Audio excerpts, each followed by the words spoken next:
ধ্বংসস্তূপের মাঝে দাঁড়িয়ে আছে শেখ মুজিব স্মৃতি জাদুঘরের একাংশ। ভাঙচুর গড়িয়েছে তৃতীয় দিনে। এদিন এক্সকাভেটরের পরিবর্তে ব্যবহার হচ্ছে হামার, হাতুড়ি, শাবল।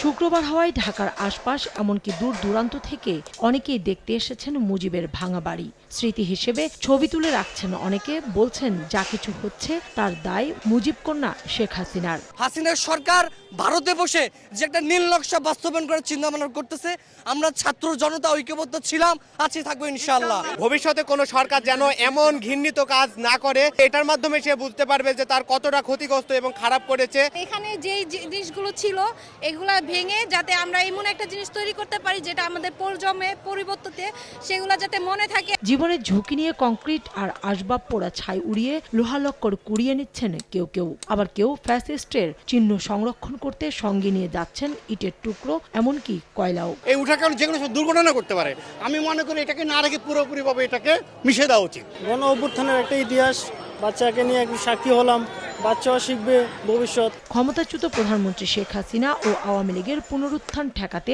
সবাইকে এক হয়ে কাজ করার আহ্বান জানান ছাত্র জনতা। কাউসারা চৌধুরী কুমু, সময় সংবাদ, ঢাকা।